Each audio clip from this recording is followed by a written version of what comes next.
किसी तरह घसीटते कदमों के साथ रुद्र अपने ससुराल पहुंचा, जहां एक और सच्चाई मुंह फाड़े उसी के इंतजार में बैठी थी। यहां पहुंचते ही रुद्र को मालूम चला कि रुद्र के यहाँ आने से पहले ही मंत्रा यहाँ आई थी और महक को अपने साथ लेकर गई है। पर कहाँ और कब? सुबह ही तो मंत्रा को बुढ़िया के घर कमजोर हालत में छोड़कर आया था। फिर इतनी जल्दी वो कैसे इतनी स्वस्थ हो गई कि खुद यहाँ तक आकर महक को ले गई? रुद्र को भीतर कहीं से ऐसा मालूम महसूस हो रहा था कि जैसे उसका सब कुछ तबाह होने वाला है। वो चाहता तो था कि वो वापस बुढ़िया के घर जाए और मंत्रा और महक को अपने घर ले आए, पर पता नहीं क्यों बुढ़िया की वो धमकी रुद्र को भीतर से डरा रही थी। बुढ़िया ने बड़े सीधे शब्दों में कहा था रुद्र से, आज के ठीक 11 दिन बाद ही वो मेरे घर के रास्ते में आना। उससे पहले अगर मैंने तुम्हें कहीं भी देख लिया, फिर जो भी बुरा होगा उसके जिम्मेदार तुम होगे। और अब तो जब से बुढ़िया के असली रूप से पर्दाफाश हुआ है, रुद्र की बूढ़ी माँ, जो कि किसी भी तर्क से माँ कहलाने के लायक नहीं थी, रुद्र और ज्यादा डरने लगा था। पर कोई तो तोड़ होगा, कोई तो रास्ता होगा। आखिर बुराई कितनी भी शक्तिशाली क्यों न हो, अच्छाई के पीछे से झांकती जरूर रहती है। और फिर जैसे ही अच्छाई सामने आती है, बुराई अपने आप ही कहीं विलुप्त हो जाती है। रुद्र की तलाश थी झांकती हुई अच्छाई की एक झलक की। भागम भाग दिन भी अब ढहने ही वाला था। जल्द ही फिर रात हो जाएगी। रुद्र पिछले 5 दिनों से सिर्फ ही रहा है। अब तक उसे सिर्फ मंत्रा की चिंता थी। और कल जब मंत्रा कल जब मंत्रा की चिंता थोड़ी सी कम हुई, तो आज महक और मंत्रा दोनों ही की चिंता उस पर हावी हो चुकी थी। अंधविश्वास और ऊपरी शक्तियों के अस्तित्व को नकारने वाला रुद्र आज खुद इन सब में बुरी तरह फंस गया था। कहीं न कहीं आज वो भी डर रहा था इन बुरी अदृश्य शक्तियों से। नहीं तो क्या वो सीधे सीधे पुलिस को अपने साथ ले जाकर मंत्रा को वापस घर नहीं ला सकता था? उसकी बीवी है मंत्रा, उसकी बच्ची महक की सगी माँ, वो कर सकता था ऐसा, पर कर नहीं पा रहा था। यही होता है, चाहे इंसान पढ़ा लिखा हो या गंवार रईस हो या गरीब, पर जब बात उसके परिवार की आती है तो उसे अपने उसूल बदल लेता है, अपनी ही जुबान बदल लेता है। रुद्र के साथ भी यही हो रहा था। वो भी तो वही कर रहा था जिसे वो खुद गवारों का काम कहता था। परिवार का रखवाला था वो, पर स्थिति अब ज्यादा बिगड़ चुकी थी। उसके तो आगे खाई और पीछे आग ऐसी हालत हो चुकी थी। सूने से घर में बैठा रुद्र अपने दिमाग को उस हद तक दौड़ा रहा था जिससे कि आखिर उसके सर में तेज दर्द होने लगा। उसे अब एहसास हो रहा था कि वो सुबह से भूखा ही है। उसे मंत्रा को जल्द से जल्द घर लेकर आना है, और ऐसा करने के लिए उसे खुद को तो जिंदा रखना ही होगा। उसने रसोई में जाकर कुछ बना बनाकर खाने की सोची, पर तभी उसे याद आया कि सिवाय दूध उबालने के अलावा उसे और कुछ भी तो नहीं आता। उफ, मंत्रा मेरी जान, तो क्या तुम इसी वक्त की कल्पना में मुझसे अक्सर कहती थी, रुद्र पेट भरने लायक कुछ तो बनाना सीख लो। मान लो कभी मैं ना रहूं तो तुम कम से कम अपने और महक के लिए कुछ तो बना पाओगी। पुरुष होने का घमंड मत करो रुद्र। पर पता नहीं क्यों मैं मंत्रा के बगैर खुद को सोच भी नहीं पाया था। पर सच ही कहती थी मंत्रा, मैं एक नंबर का कामचोर और घमंडी इंसान हूँ।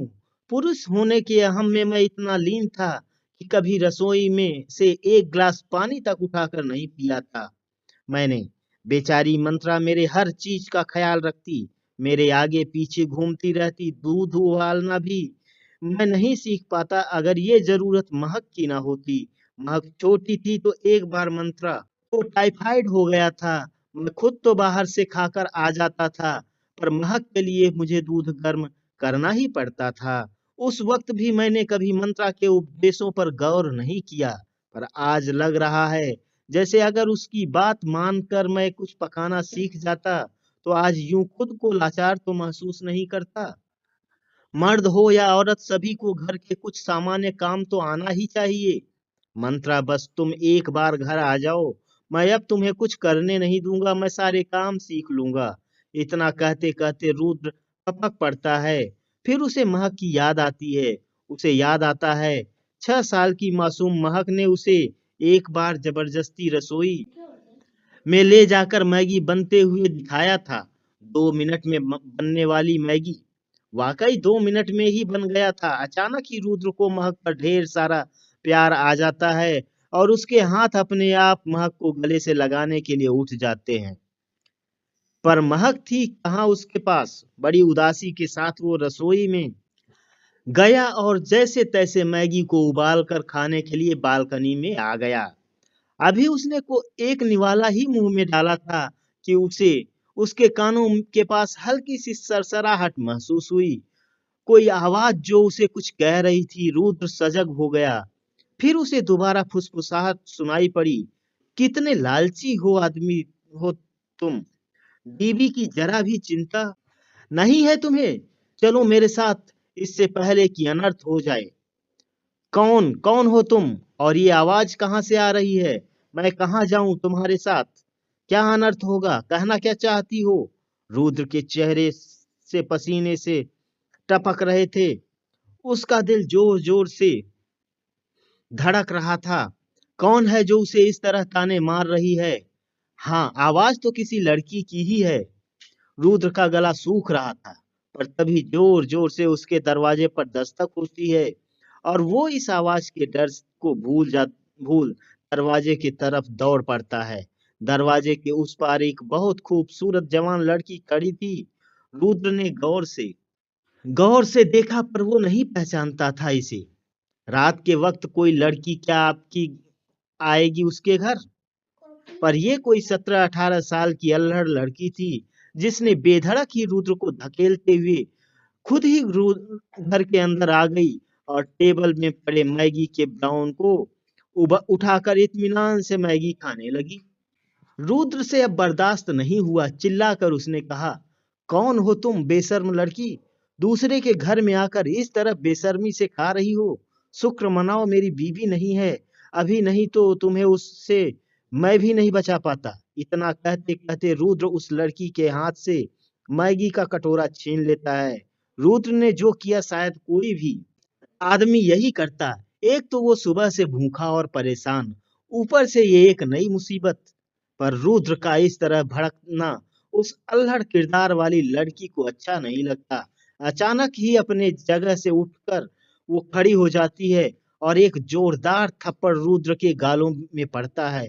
फिर वो गायब हो जाती है, बिल्कुल अचानक, जैसे अभी महज 1 सेकंड पहले तक वो थी ही नहीं वहां। रुद्र को ये तक समझ नहीं आता कि वो अपने गालों के दर्द को महसूस करे या उस गायब हुई लड़की के इस तरह अचानक गायब होने पर आश्चर्य जाहिर करे। एक हाथ से गाल को पकड़े वो आंखें फैलाए अभी भी उस जगह को गौर से देख रहा था जहां अभी अभी वो लड़की खड़ी थी। पर रात तो अभी शुरू ही हुई थी। गालों का झन्नाटेदार दर्द अभी भी जारी था और उसे महसूस हुआ जैसे कोई अदृश्य शक्ति उसके हाथों को खींचकर उसे बाहर ले जाना चाहती है। रुद्र किसी बहाव में बहता हुआ उस शक्ति के पीछे पीछे चलने लगता है।